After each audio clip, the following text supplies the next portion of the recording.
Hello Taurus, and welcome to your mid-August to mid-September 2022 monthly reading, mid-month reading, whatever you want to call this. This is a general reading and won't resonate with all of you. Please take what resonates, leave the rest behind. Feel free to check your other placements in the charts to see if you need more clarity or guidance or anything from the readings. All right, Taurus, welcome. If you're new here, my name is Rudi. I appreciate you all. If you're returning, thank you so much for coming back, for your trust and support, for your likes and subscribes, for all your energies. I appreciate all you all.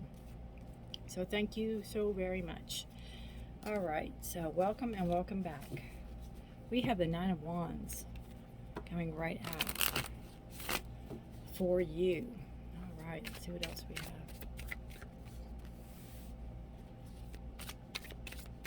That's interesting. The 9, and the 7.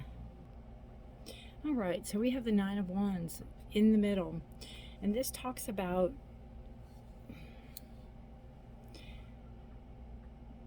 kind of fierceness, staying in the position to guard, staying in the position to stand up for what you believe in, staying in the position to fight for what you want.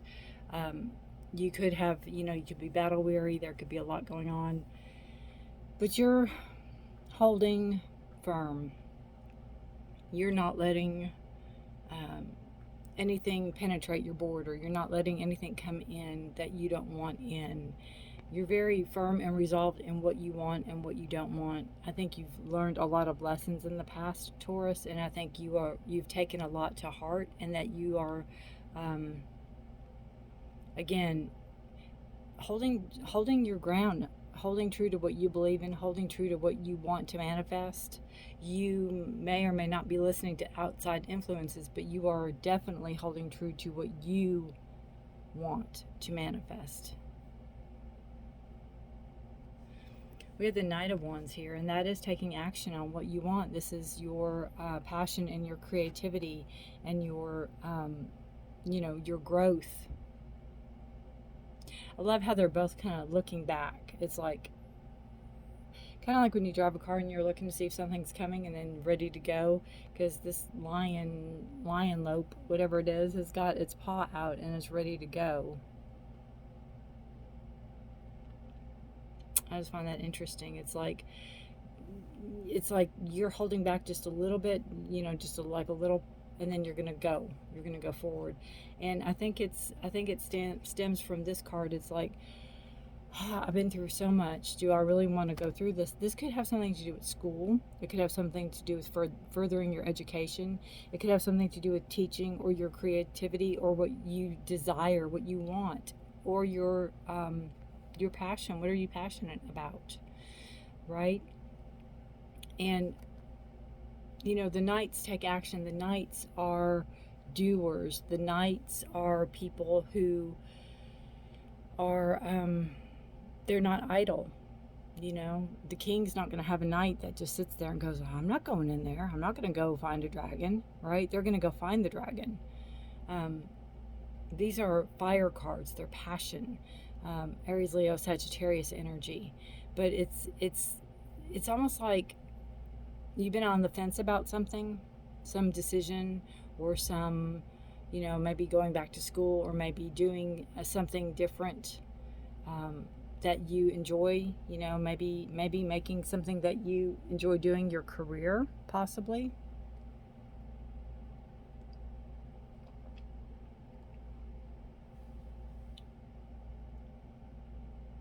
And making your mind up to stick to it, making your mind up to see it through thick and thin is kind of what I feel. You'll have to let me know. And you have the Seven of Cups, so there's decisions. There could be some confusion. There's I almost see this card as like a kind of wanting what you can't have, or wanting what's out of reach, or careful what you wish for. Wanting it all can come with a cost. Pick and choose, pick and choose your your decisions and the path that you go on. Not everything that glitters is gold, as they say, right? So pick and choose what you are wanting. See where your decisions will lead you. Kind of map things out before you finalize something, possibly, if you can. 7 is a number of decisions, and it's a number of, it can be confusion about it. It could be kind of like if you finish up school, maybe you get a master's or you get some type of degree, and then there's so many job offers, and it's like, I don't know which one to take. Kind of that energy. It's like everything you've wanted is right there, but some of them come with more of a cost than others, I guess, is what I'm trying to say. Make sure you do your research. See what we have for Taurus's health. We have the 5 of Wands. 5 of Wands in this deck I see as a playful energy. I see it as almost like a competition card, or you know, all the foxes, look how silly. They look like they're having so much fun. I see this as playful. Usually there's chaos and conflict in the 5. And it could be where this guy has chaos and conflict because they're coming at him from all different angles, right? So there, again, could be some type of confusion. There could be some type of whirlwind effect. 5 is a number of change. So there, again, in your health, you could, maybe you're going through something that feels chaotic, or you're going through something where you might have went in just for a general something, and something showed up in blood, and they sent you somewhere to do this, or they sent you to do that. And, you know, it isn't bad, but it's stuff you have to do that you weren't planning on doing, or that you didn't kind of figure that would happen, or whatever. And this too, as a competition card, or you know, you could be training for something. You could be training for like a race, or a triathlon, or something, even if it's a goal you set within yourself, you could be training for that.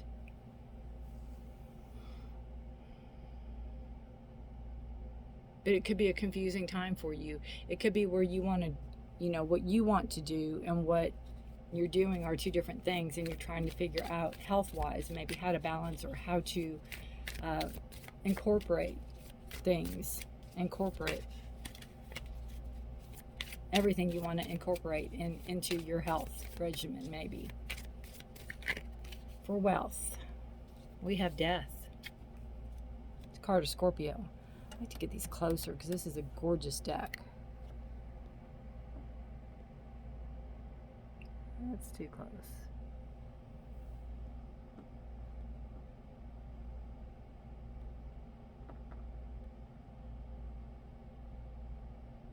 Huh, interesting. Sorry, I can't quit playing.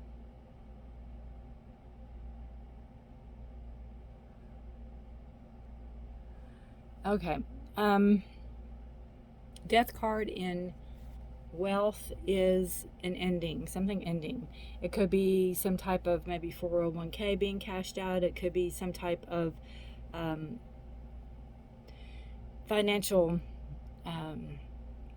income that you had coming in that's going to end. Something is coming to an end, but it's only so something new can begin. This is a beautiful phoenix. It's absolutely gorgeous. And, you know, lessons learned, and you grow, right? But in this Death card for wealth, I just see it as, again, something new coming in, letting go of something old. So it could be again, where you have to cash in something, or you have to trade in something to upgrade to something for like a CD, or a wealth, some type of wealth management something. Maybe you're going to take a course and figure things out. I just feel with the Death card, it's a transformation card. So I think you're taking what you have and you're making it into something bigger, or you're taking what you have and you're doing something really amazing with maybe what little you have, compared to what other people might say something might cost, like if you're starting your own business and people could be going, oh my gosh, it's going to take gazillion dollars, and you say, well, I only have $3 and watch me, you know, kind of that energy, where you're letting go of maybe preconceived ideas or preconceived notions of what something needs to be money wise, and doing the best you can do with what you have is kind of what I feel. And in doing that, it's going to transform what you do have into something greater and change. It's going to change and make it a different outcome for you, which is for the better.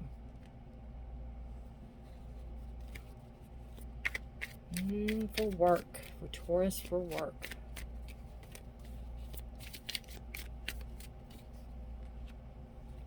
Ace of Pentacles. Very interesting, because if we have this as wealth, and it could be where you're closing out maybe 401ks, or you're closing out some type of retirement fund, maybe you're going to a new job. The work card is the Ace of Pentacles, so there's some type of new money coming in, a new position, a new opening, a new to you job, a new way to make money.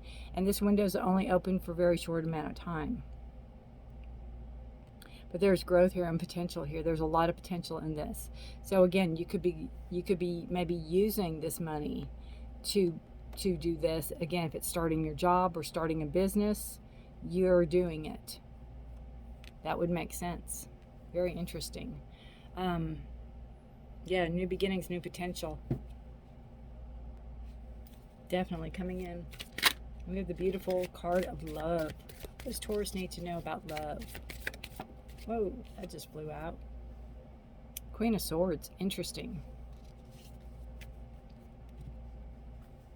Queen of Swords energy. If this is a Gemini, Libra, Aquarius energy. If this is your person, they're very no nonsense. They're very much tells it like it is. They're not going to put up with any BS. They hold you to what you're going to say. They're usually they're usually honest and truthful, and they expect the same out of you.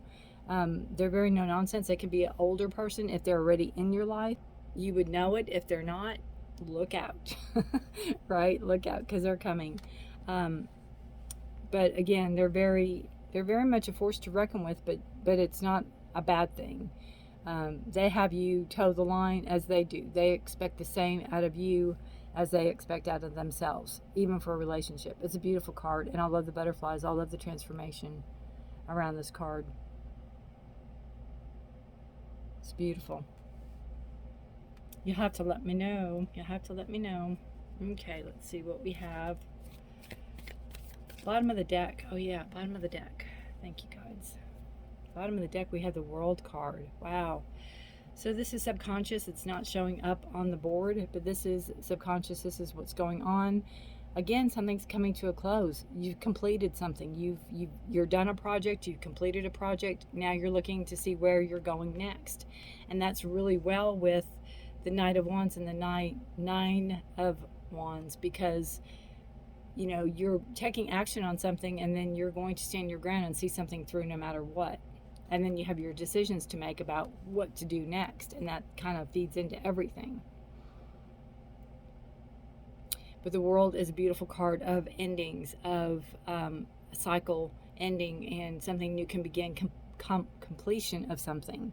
Again, school or job training or something like that, and ready to move on to the next phase in your life.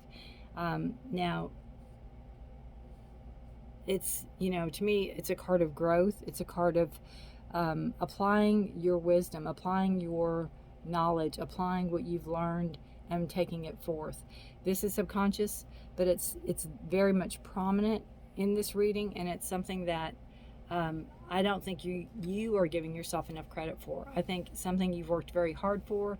I think something you fought very hard for, and you need to give yourself credit and pat yourself on the back and really give yourself the accolades that you deserve, because I think whatever this is did not come easily. Energy that is leaving you for the month of mid-August, mid-September, or waning. It doesn't mean it's leaving. The risk taking And that could be coming from here. You know, since it's a 9, this is almost ending. Standing up for yourself and having to be very much on the ball, so to speak. You might not have to be so much so going into September. You might not have to be so much so.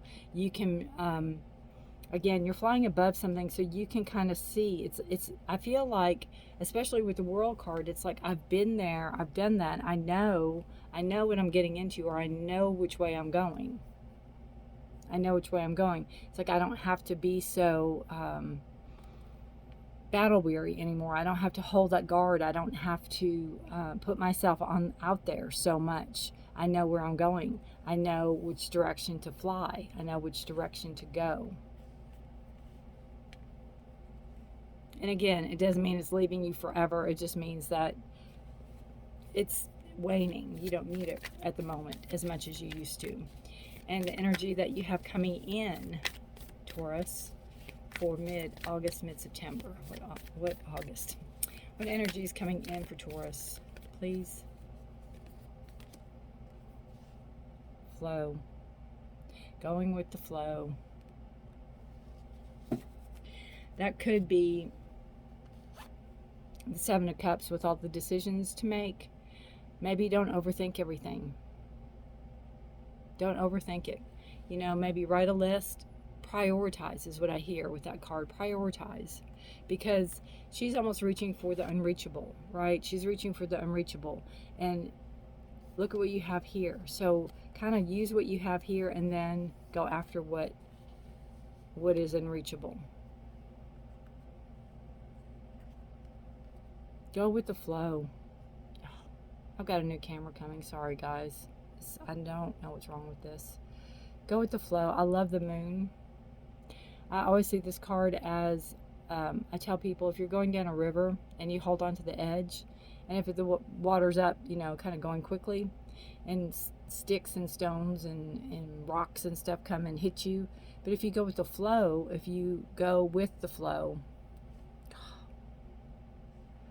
and just float, everything goes smoother. Everything goes a lot smoother.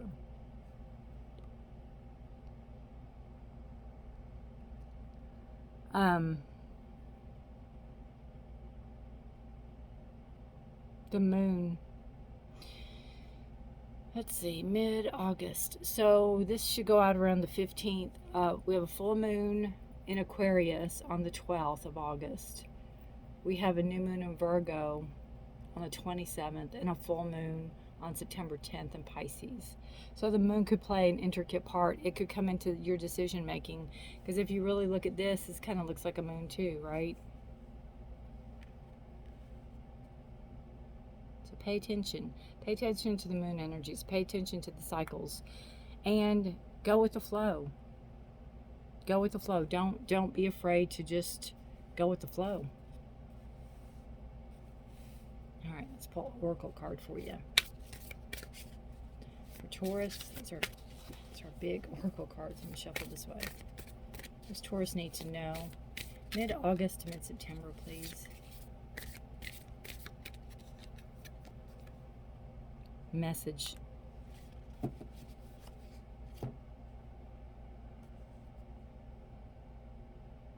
Well, very interesting.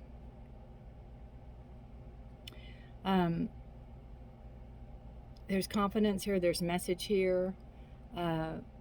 Debate, discussion. I feel you're going to hear something about a job or a position or something that you've applied for or something that you're wanting, some type of grant, something to do with money. Maybe you applied for a raise or a higher position. I think you're going to be hearing from that. You're going to get a message. You're going to have a correspondence. You're going to be hearing. Again, we have this beautiful phoenix on the death card, right? This is like a falcon of some sort, some type of hawk or a falcon. And then we have this beautiful hawk, I guess, on this card. So there's birds. If you're a bird person, this is definitely heads up reading for you. Not that it's not just for non-bird people, but there's definitely some type of message coming in. And I love the way that she is leaning on the bird and just that smile. It's like friends and connection there, right? There's a connection. So I just feel that whatever message is coming in, it's going to connect, and it's going to be what you want to hear is what I'm feeling with the message card coming in. All right, guys, Taurus, what a beautiful reading. Move that down a little bit. Wow, what a beautiful reading. I thank you all for watching. If you have any questions or comments, please feel free to leave them below. And I want you to please take care of yourselves and each other. Be safe, stay healthy. If you're interested, I put out love readings on the 1st of every month for every sign. I do committed, and then I do singles, so you can pick out which you are. And check those out. You can subscribe and hit the notification bell if you don't want to miss anything. But I do appreciate you all. I thank you for watching, and good luck to you. I would love to know how this resonates. You can leave me a comment or just give me a thumbs up, because those thumbs up supposedly go a long way into getting my videos out to more people. And you know, there's growth here. You have so much growth here. This green in the world and green in the Ace of Pentacles, there's so much potential you have coming in. And again, you're not giving yourself enough credit for it, and you need to. All right, Taurus, take care, stay safe, be blessed. Until next time, bye for now.